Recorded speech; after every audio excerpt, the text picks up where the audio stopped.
ఉత్తరప్రదేశ్‌లో మరి పాస్టర్‌లను వారు కనబడితే చాలు ఏదో ఒక వంకతో వారిని జైళ్ళలో వేసి నెలలుగా యెస్. వారిని మరి పెడుతూ ఉన్నారు. జరుగుతూ ఉంది. యోగి ఆదిత్యనాథ్ గారి ప్రభుత్వం వచ్చినప్పటి నుండి కూడా అవును సార్. ఇలా జరుగుతూనే ఉంది. అవును. మనం అదేవిధంగా కూడా మదర్సాలను కూడా మరి నిషేధించాలంటూ అవి జరగకూడదంటూ కూడా వారు ఒక వ్యతిరేక వాతావరణం కనబడతా ఉంది. అదే.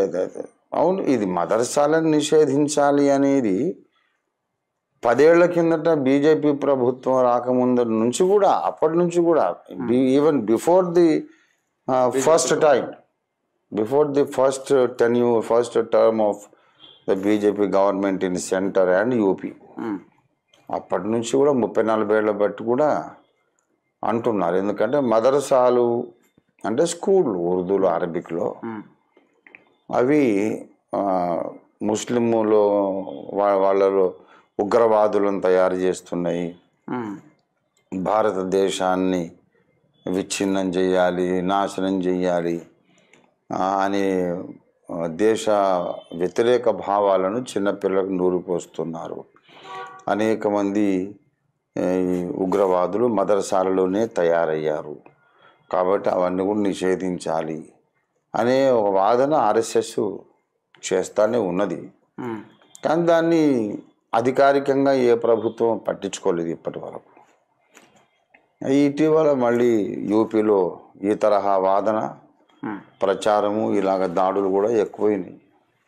ఇది చాలా శోచనీయం. ఇప్పుడు మదర్సాలన్నీ ఉగ్రవాదులను తయారు చేస్తుంటే అబ్దుల్ కలాం ఆజాద్ ఎక్కడ తయారయ్యారు?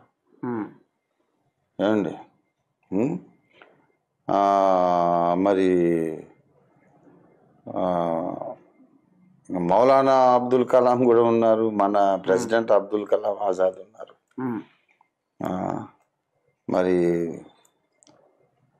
ఇలాగే సారే జహాసి అచ్చా అని హిందూసితా హమారా అని పాట రాసినటువంటి ఇక్బాల్ మహాకవి, ఆయన మరి మదరసాలో తయారైనడే కదా. ఫఖరుద్దీన్ అలీ అహ్మద్, ఆయన కూడా ప్రెసిడెంట్ ఆఫ్ ఇండియాగా ఆయన మంచి సేవలు అందించారు.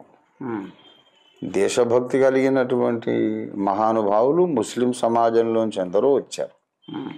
కనుక మదరసాలన్నీ కూడా ఇదే బాపతో మదరసాలన్నీ ఉగ్రవాదులను తయారు చేస్తున్నాయి అనడం కూడా సరైన వాదన కాదు. అది ఎవరంతా సీరియస్గా తీసుకోలేదు. ఇటీవలైతే మళ్ళీ యూపీలో దాడులు ఎక్కువైనాయని వార్తలు వస్తూ ఉన్నాయి. ఇది చాలా దుఃఖకరమైన విషయం. ఓకే. ఇటీవల ఏం జరిగిందంటే ఒక మదరసా నిర్మాణము అనేది ఇల్లీగల్గా కన్స్ట్రక్షన్ చేశారు. అది సరైనటువంటి రెవెన్యూ రికార్డు ప్రకారం గవర్నమెంట్ పర్మిషన్తో కట్టలేదు. అడ్డగోలుగా స్థలం దొరికిన దగ్గర ఇల్లీగల్గా అనాథరైజ్డ్గా కట్టారు. కాబట్టి దాన్ని కూలగొడతామంటూ అధికారులు వచ్చి కూలగొట్టారు. ఇప్పుడు జరిగిన వివాదం అది. ఓకే. మరి అది ఇంతవరకు వాళ్ళు తప్పకుండా కోర్టుకు వెళ్తారు. మరి కోర్టు ఏం నిర్ణయిస్తే అది అందరూ కూడా అందరూ అమలు చేయాలి, అంగీకరించాలి. కోర్టుకు అందరూ లోపడాల్సిందిగా. చూద్దాం ఏం జరుగుతుందో. Okay sir. ఓకే.